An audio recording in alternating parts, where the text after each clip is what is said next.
Au cours de mon dernier sermon que j'avais fait à Zurich, j'ai déclaré que puisque ce voyage jouit de la grâce divine et qu'il m'est impossible de mentionner tous les faits à propos de mon voyage en Suisse, c'est pour cette raison qu'Inch'Allah, dans mon prochain sermon, je vais mentionner quelques faits à propos de mon voyage en Suisse. Tout comme vous le savez déjà, ce voyage est tributaire de cette promesse divine, promesse où Allah a déclaré que la terre d'Allah est vaste, et cela signifie donc que la terre des serviteurs d'Allah est vaste et aucune force au monde ne peut rétrécir la terre des serviteurs d'Allah.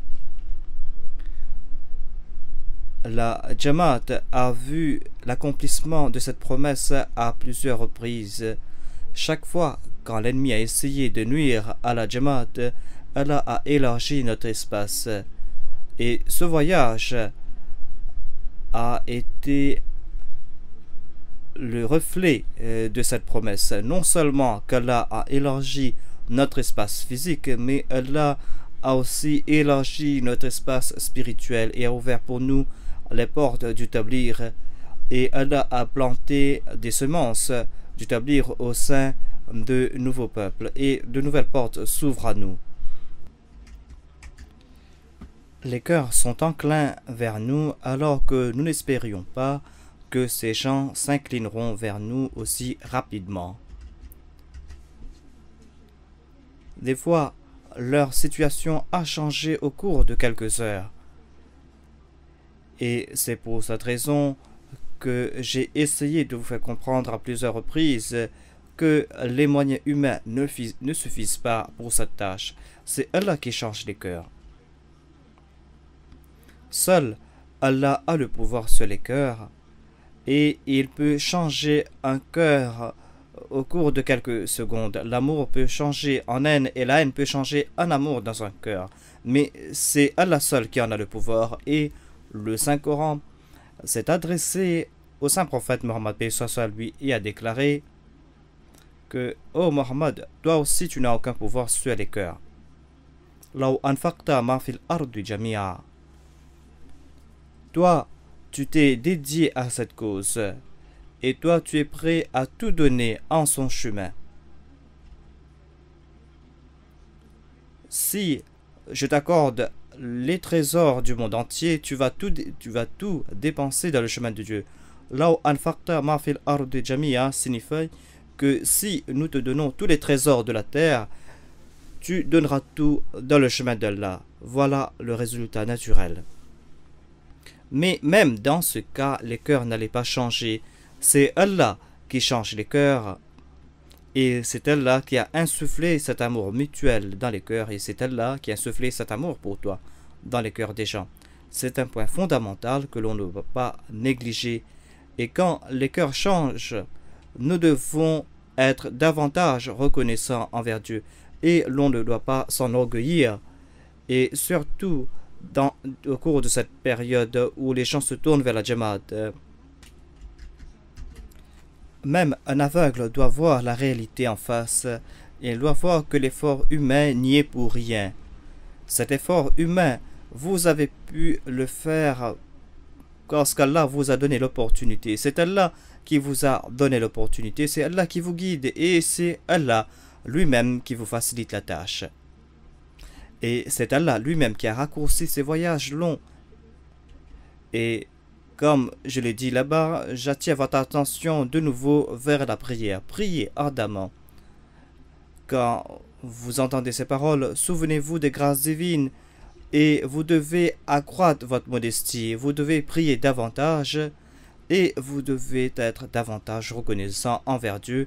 Et vous allez voir comment Allah va ouvrir de nouvelles portes pour vous et comment Allah va faciliter votre tâche et va enlever les entraves. À Zurich, nous n'avons pas fait de nouvel achat. Et avant le voyage, nous n'avions pas l'intention d'acheter de nouveaux terrains. Mais puisque la Jamaat est en train de progresser en Suisse, c'est pour cette raison qu'on a décidé d'agrandir le bâtiment existant. Donc, nous avons un conseil avec l'architecte et après conseil, nous avons jugé utile d'agrandir le bâtiment autant que la loi nous le permettra. Et conséquemment, par la grâce d'Allah, nous aurons une salle pour les dames Ahmadi, car jusqu'à présent, les dames Ahmadi souffraient. Et nous aurons une salle aussi pour les enfants, afin que les mères puissent s'occuper de leurs enfants sans déranger la prière des autres. Donc il y aura une salle pour les enfants, il y aura aussi une salle d'ablution et il y aura aussi une petite cuisine pour les dames. Voilà donc le plan futur. Et pour les hommes aussi, il y aura une toute petite cuisine pour ceux qui viennent à la mosquée. Il y aura aussi une salle d'ablution, il y aura davantage de chambres. Donc autant que la loi nous le permet, nous allons agrandir le bâtiment. Et en ce qui concerne les gens, nous avons vu que Allah a adouci les cœurs. Et au cours de ce bref voyage, j'ai vu que les gens sont enclins vers la Jamaat davantage. Il y a 2 programmes qu'on avait organisés. Il y avait tout d'abord une réception pour des personnalités de la ville et des représentants de différents États influents étaient présents pour cette réception. Il y avait aussi des représentants des États du tiers-monde qui étaient présents. Il y avait aussi des journalistes de renom. Il y avait aussi des juristes de renom et des intellectuels qui étaient présents pour cette réception. Et les gens ont accepté notre invitation et cela a dépassé notre entendement. Il y avait aussi donc les représentants des États influents qui étaient présents. Il y avait aussi des représentants des États d'Afrique. Il y avait des intellectuels aussi. Et il y avait aussi des journalistes très respectés dans le pays tout entier. Il y avait aussi des professeurs de l'université, il y avait des membres de l'Assemblée, il y avait aussi des maires. Donc, différentes composantes de la société y étaient présentes. Après la réception, on fait connaissance et après quelques paroles échangées, la rencontre se termine. Mais au cours de la rencontre, certaines personnes ont voulu savoir davantage à propos de la Jamaat. Je les ai dit que, au lieu de répondre individuellement, nous allons nous asseoir et je vais m'adresser à vous. Donc, j'ai pensé que la majorité allait partir puisqu'ils étaient occupés. J'ai pensé donc qu'ils allaient partir rapidement, mais à part quelques personnes qui, avant la rencontre, m'avaient déclaré qu'ils allaient partir rapidement en raison de leurs obligations, donc à part ces quelques personnes, personne n'est parti. Et quand on a fait cette annonce, quand on a invité à l'assistance de poser des questions, les questions ont afflué. On les avait appelés à 6h30 et à 10h, il était encore là. Et ce n'était qu'une réception qu'on avait organisée, pas un dîner. Donc, ils n'avaient même pas eu l'occasion de dîner. Et nous n'avons pas présenté de dîner parce que nous n'étions pas préparés. Mais personne ne se levait. Et Ils ont posé 1001 questions sur des sujets les plus divers et ils ont montré leur intérêt pour l'islam et nous étions nous-mêmes tout étonnés et nous voyons la même scène que nous voyons chez nous au cours de nos rencontres où les gens font preuve de sincérité en posant des questions et quand ils font preuve de politesse. Généralement, on ne voit pas de telles scènes ici en Occident, mais la scène était la même. Mais même ceux qui étaient avec nous, au lieu de me regarder au cours des réponses, ces personnes regardaient ces personnes qui écoutaient les réponses et regardaient donc le visage de l'assistance. Et moi, je comprenais en voyant le visage qu'ils acceptaient les réponses. Certains m'ont déclaré après que les gens acquiesçaient de la tête au cours de la réponse. Quand il fut passé 10 heures du soir, moi-même j'ai fait cette annonce qu'il se peut que certaines personnes sont là par politesse et que ces personnes ne veulent pas se lever. Et j'ai déclaré donc que même si vous n'avez pas de questions ou si vous avez des questions, je crois qu'on doit s'arrêter là. Mais quand j'ai prononcé ces paroles, il y a des mains qui se sont levées. Mais puisque j'avais déjà fait l'annonce, on a arrêté la session. Mais à la fin de la session, certaines personnes s'en sont plaintes. Certaines personnes ont déclaré que nous avions des questions à vous poser. Il fallait consacrer plus de temps. Et une dame a déclaré que moi, j'ai une question à propos de la vie après la mort. Et j'ai pas eu l'opportunité de poser ma question. Des journalistes se sont rencontrés de nouveau et on a fait une nouvelle réunion. Et après une demi-heure, ils m'ont déclaré que leurs questions n'ont pas été répondues. Et le lendemain, nous avions une rencontre pour les Ahmadis. C'était une session de questions et de réponses que nous avons entre les Ahmadis. Et j'ai déclaré qu'on doit inviter ces personnes pour cette session. Et on les a donc demandé de venir le lendemain. Cette dame a déclaré que moi, j'annulerai mon rendez-vous pour être présente pour cette session. Et je ne serai pas tranquille tant que vous ne répondiez pas à ma question. Quelqu'un a déclaré à un Ahmadi que toutes mes conceptions de ma vie se sont transformées. Maintenant, je dois changer de concept de nouveau. C'est pour cette raison que je dois être présent pour cette session afin de poser des questions. Il y avait d'autres invités qui sont venus pour cette rencontre. Il y avait aussi des voisins qui sont venus. Et la deuxième session avait lieu après la prière de Maghrib.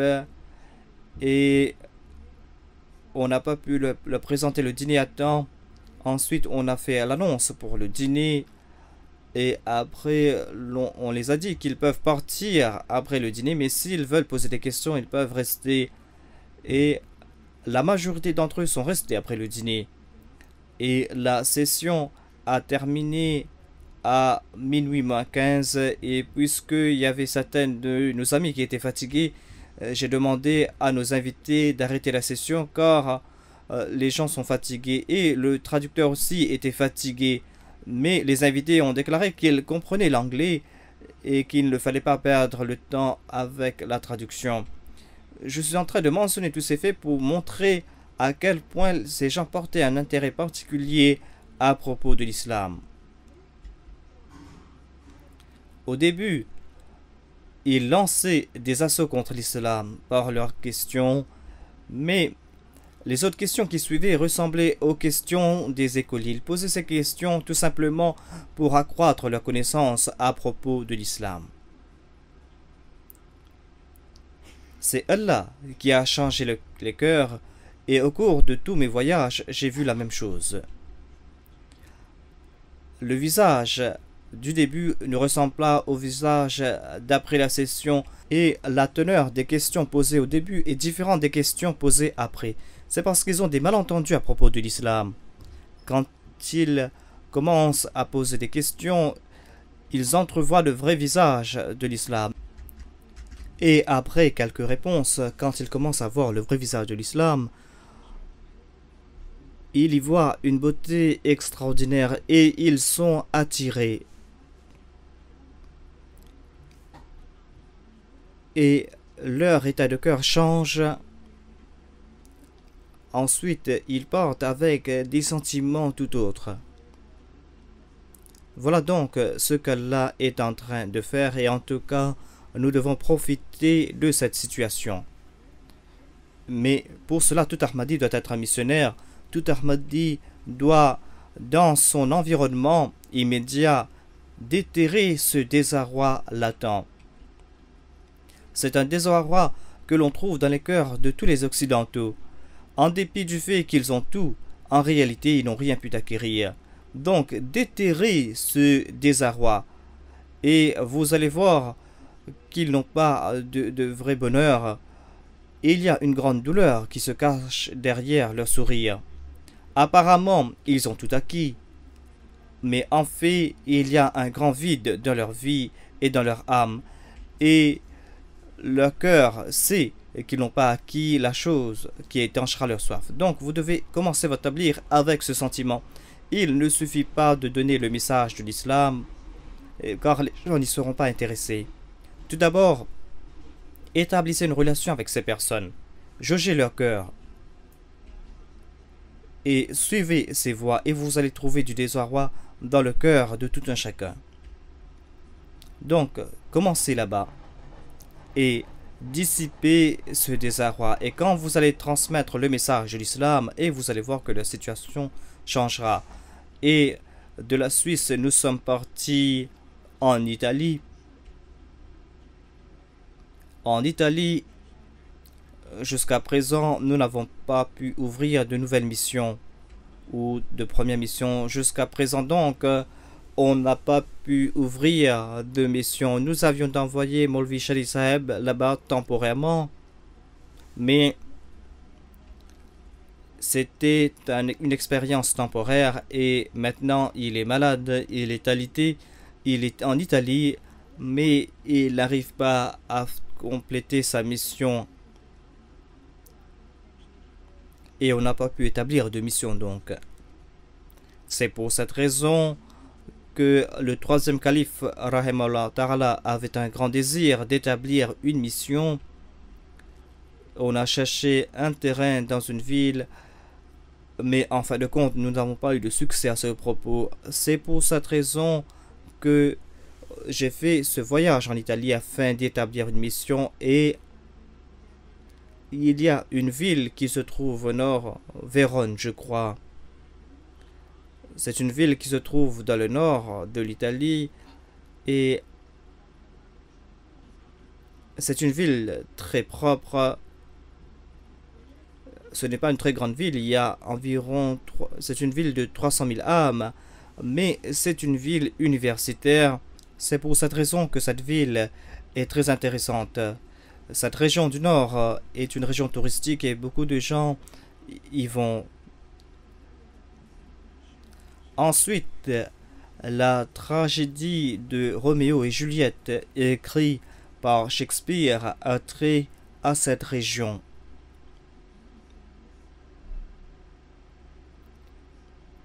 Donc, la tragédie de Roméo et Juliette de Shakespeare a trait à cette région.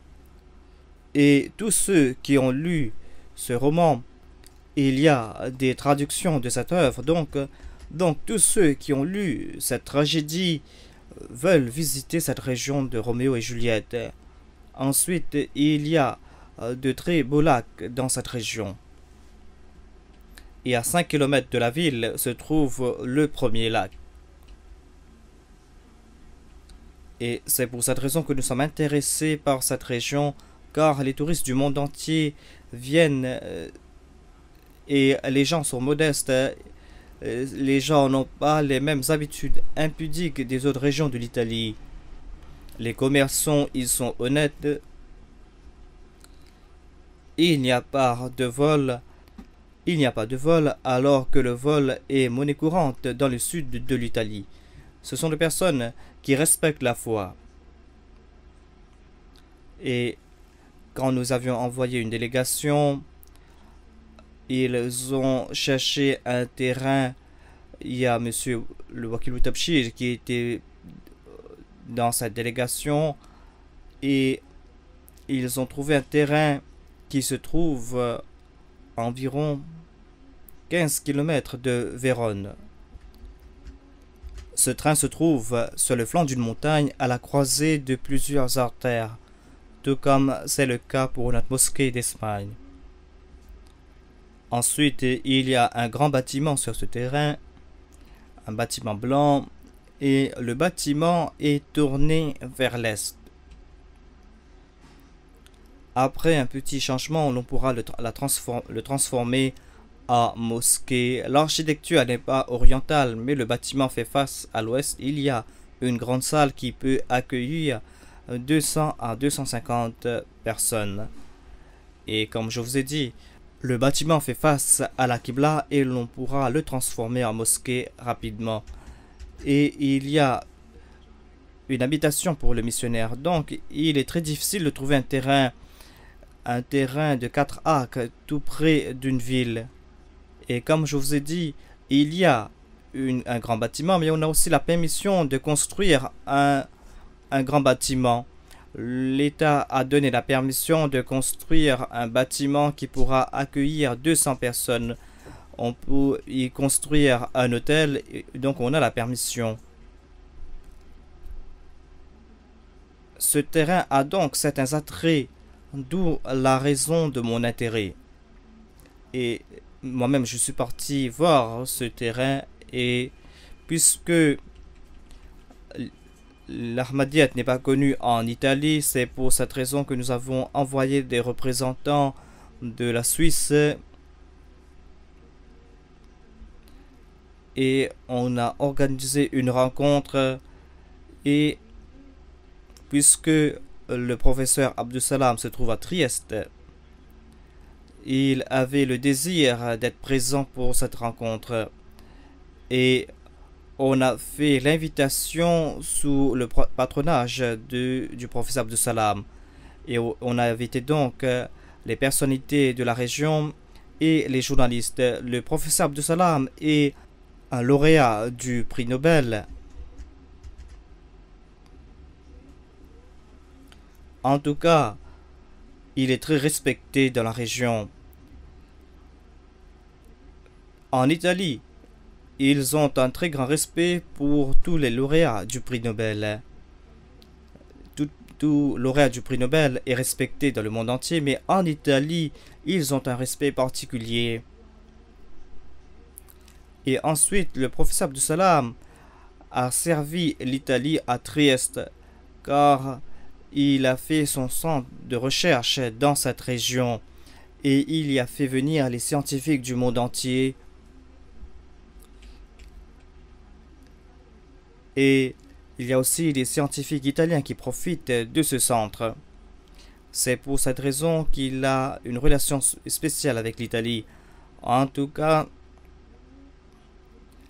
il y a un grand nombre d'invités qui sont venus pour cette session en raison de la présence du professeur Abdussalam, et plus grand nombre d'invités que l'on attendait étaient présents, alors que ces personnes ne savaient pas grand-chose à propos de l'Ahmadiyyat.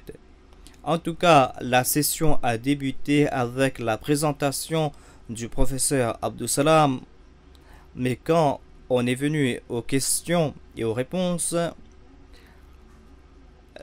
l'intérêt des gens se sont tournés vers l'islam. Ils ont débuté avec la personnalité donc d'Abdussalam, mais quand ils ont commencé à poser des questions, ils ont laissé de côté la personnalité du professeur Abdussalam et se sont tournés vers la personnalité de l'islam, la grandeur de l'islam. Et la session fut très intéressante. Et comme je vous ai dit, la presse était présente et la radio et la télé avaient diffusé ces programmes.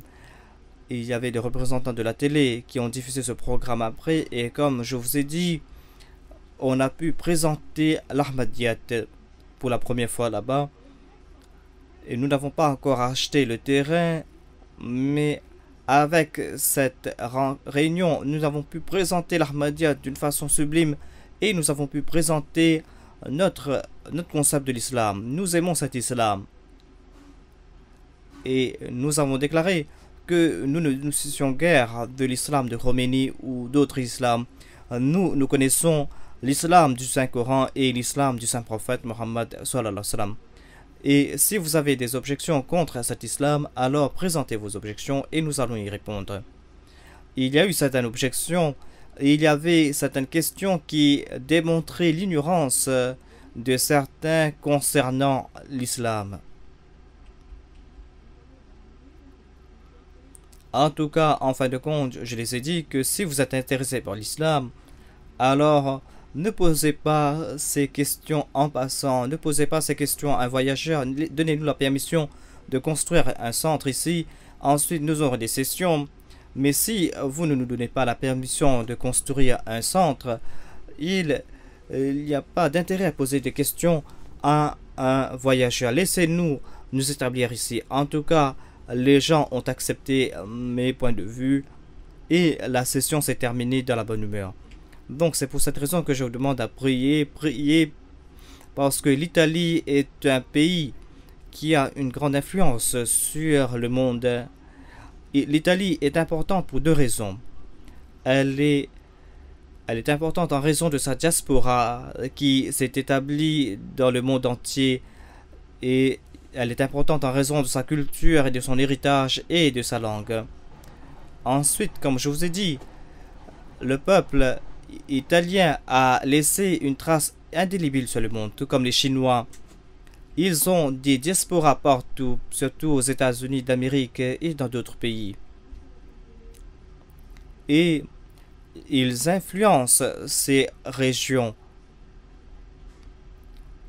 C'est pour cette raison que le peuple italien est très important pour l'islam, et à travers cela, les portes des victoires vont s'ouvrir pour nous.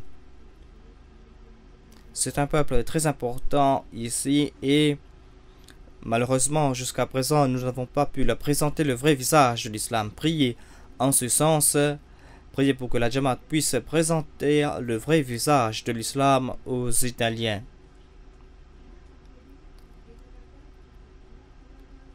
Et que nous puissions tourner le cœur de ce peuple vers l'islam. L'Italie est importante car c'est le centre de la Trinité et c'est le centre du pape. Et si nous voulons briser la croix, nous devons commencer à briser la croix au centre. Si la croix du centre est là, alors cette prophétie ne va pas s'accomplir. C'est pour cette raison que si nous voulons accomplir cette prophétie du saint prophète Mohammed sallallahu alayhi wa sallam à notre époque, nous allons devoir briser cette croix tout d'abord en Italie. Si la croix est brisée en Italie, alors toutes les croix dans le monde entier vont s'anéantir, car c'est le centre du pape, c'est leur centre spirituel, et c'est de cette région qu'ils envoient des milliers des missionnaires dans le monde entier, et c'est de cette région qu'ils soufflent le vent du polythéisme dans le monde entier. Et malheureusement, nous n'avons pas accompli ce dessein. C'est pour cette raison que j'ai un désir ardent à propos de l'Italie et je veux y ouvrir une mission. Et quand on a posé des questions, il y avait, parmi les questions, il y avait cette question: qu'est-ce que vous êtes venu faire ici? Qu'allez-vous faire ici? Pourquoi établir des centres ici? Je les ai répondu: pourquoi poser de telles questions? Vous avez le droit d'établir des milliers et des milliers de missions dans le monde entier et vous attendez que les gens vous traitent avec bienveillance. Et ici, l'on veut ouvrir un seul centre, mais vous n'en voulez pas supporter cela. Pourquoi cela? Après cette réponse, j'ai vu des signes de remords sur le visage de certains. Et ensuite, quand nous étions en train de boire du thé, mon traducteur, qui est l'époux d'une secrétaire du professeur Abdus Salam, cette personne est en train de réviser le Saint-Coran de la langue italienne. Donc cette personne était en train de parler avec des invités et il faisait donc un discours en italien. Et il y avait un ardeur dans ses propos. Je lui ai demandé qu'est-ce qu'il disait et il m'a fait comprendre qu'il disait aux autres que vous êtes en train de faire l'établir dans le monde entier et ici ces personnes sont venues avec de bonnes intentions. Ce sont des personnes imbues de qualité, mais vous ne voulez pas les laisser venir ici. Vous leur demandez qu'est-ce que vous êtes venus faire ici. Vous devez les accueillir à bras ouverts. Si vous avez le droit d'établir des missions, alors laissez-les le droit d'établir une mission ici. Donc, la vie du christianisme est liée avec l'Italie. C'est vrai qu'il y a d'innombrables sectes parmi les chrétiens, mais même ceux qui n'acceptent pas le pape acceptent que la vie du christianisme est là en Italie. Donc, nous devons répondre à cette attente ici. Et l'on ne doit pas attaquer les cœurs d'abord. Mais voilà un signe de l'appui divin.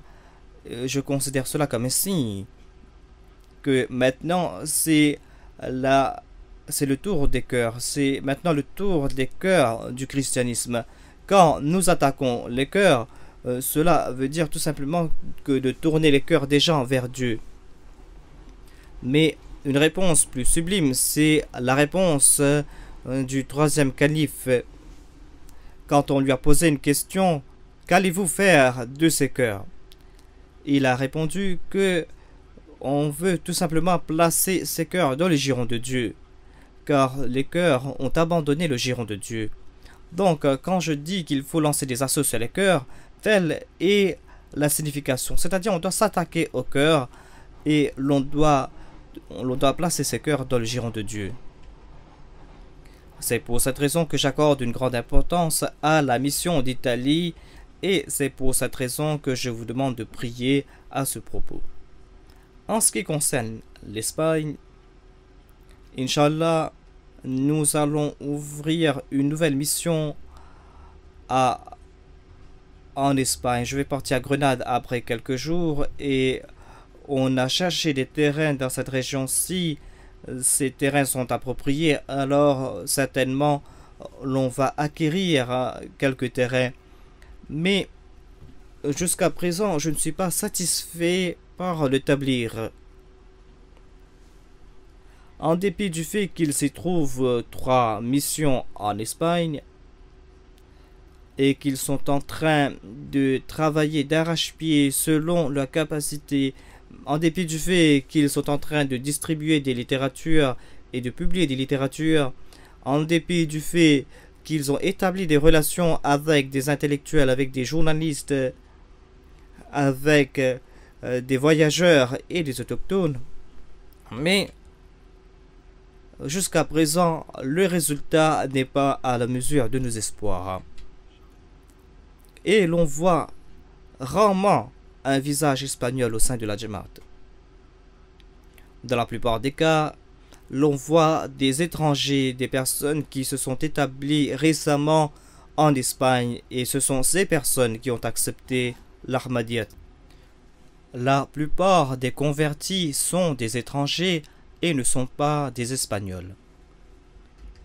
La situation est donc très préoccupante. Et l'on n'est pas en train d'accomplir la tâche que l'on devait accomplir. Je ne dois pas m'en désespérer, mais je dois vous avertir à ce propos, car cette tâche est très importante, mais nous n'avons pas pu accomplir 1/100 de cette tâche. Cette mission est établie en Espagne depuis environ un demi-siècle. Et maintenant, il n'y a que quelques Espagnols qui se sont convertis à l'Ahmadiyyat. L'on doit s'en soucier. D'aucuns présentent des milliers d'excuses que ces personnes sont venues et sont parties, puisque nous n'avons pas de centre. Certains convertis sont partis. Et il y a d'autres excuses qu'ils présentent encore.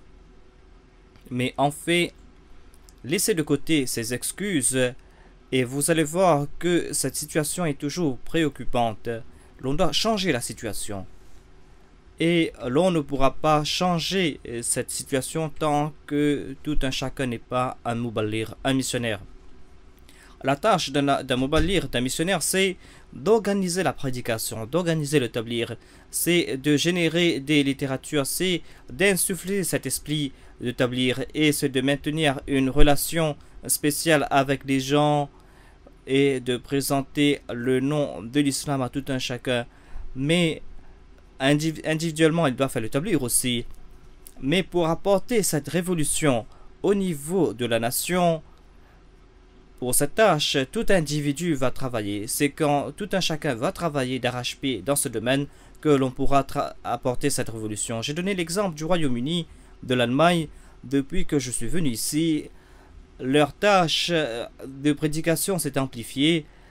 Ce n'est pas parce que le missionnaire ne travaillait pas auparavant, mais parce que les Ahmadis eux-mêmes, individuellement, ne travaillaient pas, n'accordaient pas une attention à cette tâche. Maintenant, je m'adresse à vous tous. Si vous travaillez, c'est là que vous aurez des fruits dans le domaine du tablir et c'est là que les gens vont accepter l'Ahmadiyyat.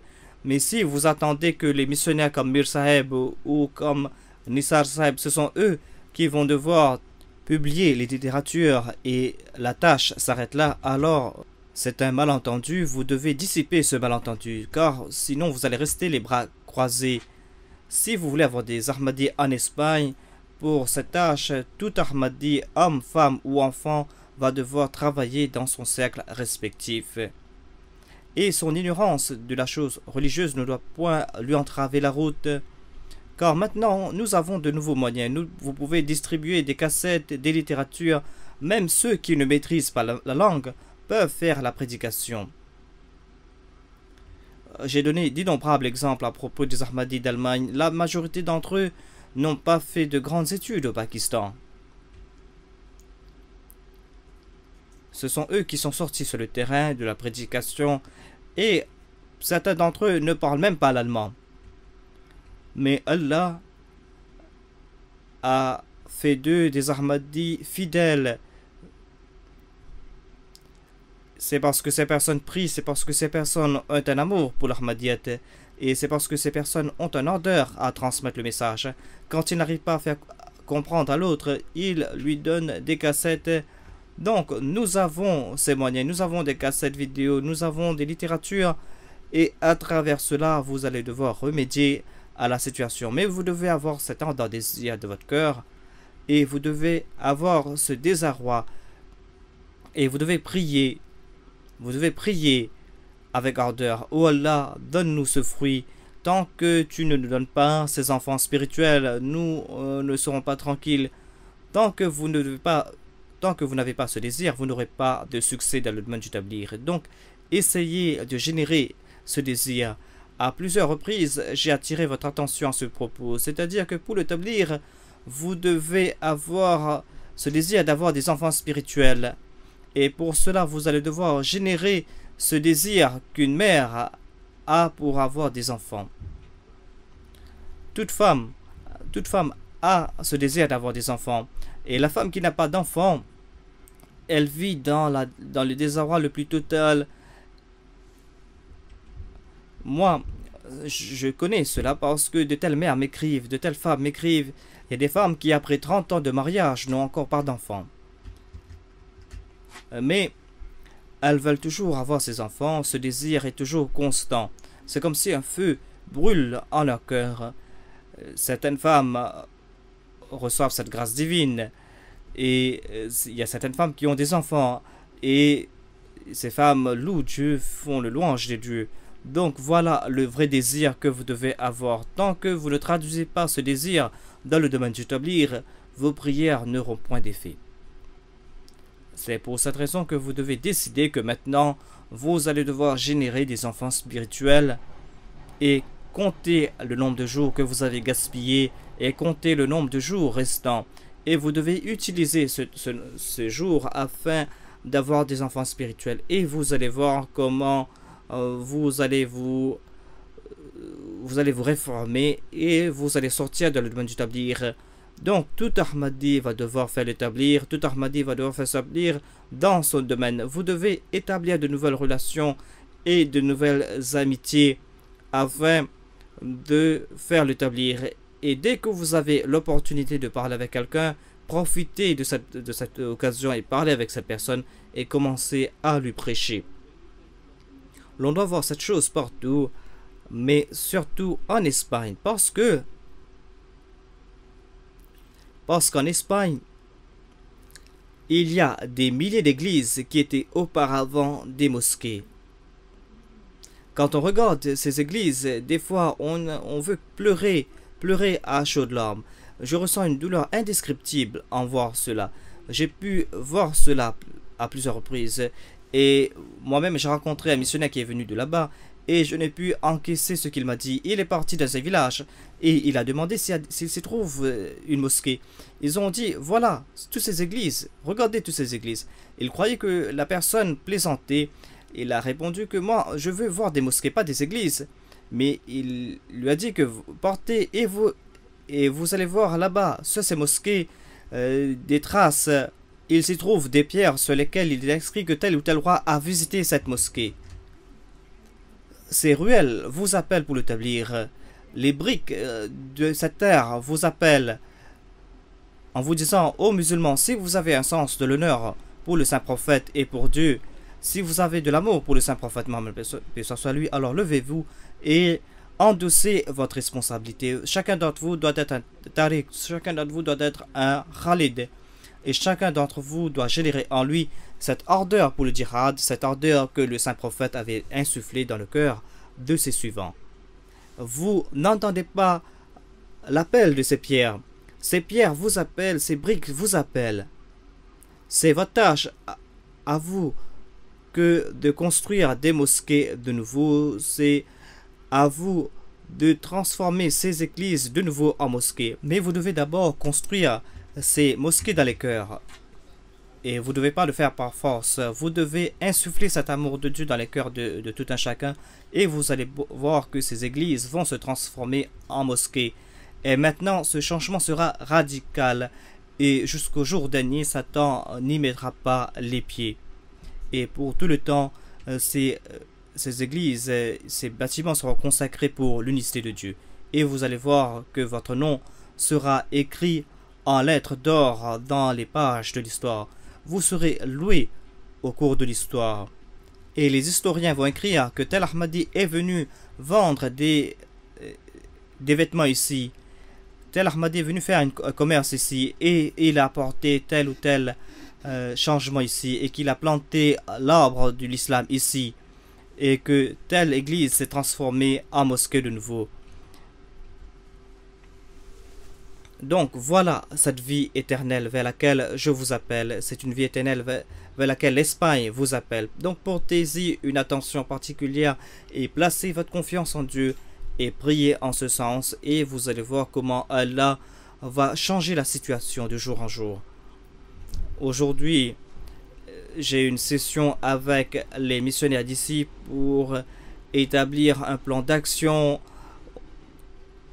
afin de décider à propos de la politique à adopter, mais la situation présente n'est guère acceptable. Je n'aime guère cette attitude timorée. Quand vous sortez dans le chemin de Dieu, marchez la tête haute. Et vous devez conquérir de nouveaux forts. Vous êtes des généraux. Vous n'êtes pas des simples soldats. Tout Ahmadi est un général et vous allez devoir conquérir ces régions. Vous êtes là en tant que chef de ces peuples. Reconnaissez votre situation et vous allez voir que votre état va changer. Vous allez comprendre vos responsabilités. Priez, priez, car un grand honneur vous est destiné et c'est à vous de conquérir ces régions. Donc, je demande aux Ahmadis d'Espagne de travailler d'arrache-pied, et ces Ahmadis ont un grand honneur. À part cela, tous les Ahmadis du monde entier doivent prier pour l'Espagne et la Jamaat de l'Espagne. cette terre est porteuse d'une douleur. Et nous n'aurons pas de tranquillité tant que nous n'avons pas ramené l'Espagne de nouveau sous la bannière de l'islam, tant que l'on n'a pas consacré toute église à l'adoration du Dieu unique. Regardez comment le saint prophète Mohammed paix sur lui a débarrassé la Mecque des idoles. Ces idoles étaient là pendant des centaines d'années. Mais il ne s'y trouve plus une seule idole. Car tout d'abord, le saint prophète a retiré ces idoles des cœurs, et ensuite les idoles ont disparu de cette région, et l'on ne trouve plus d'idoles dans cette région. Vous aussi accomplissez cette tâche, vous aussi vous êtes les serviteurs de ce maître qui est le saint prophète Mohammed paix soit lui. Envoyez des darouds sur le saint prophète Mohammed paix soit lui, et c'est une façon de faire accepter vos prières. Souvenez-vous comment Dieu a accordé cette victoire au saint prophète Mohammed paix soit lui, comment il a fait sortir des idoles de la Mecque. Et par amour pour le saint prophète Mohammed paix soit lui, dites: oh Allah, nous sommes les serviteurs du saint prophète, donne-nous l'occasion de débarrasser la terre de ces idoles, que nous puissions briser ces croix et que nous puissions chanter ta gloire et que cette terre puisse chanter ta gloire pour tout le temps. Faites ce voyage avec ces prières et qu'Allah vous donne l'occasion, et tous les Ahmadis prient en ce sens, et la prière de tout Ahmadi vous accompagnera, Inch'Allah.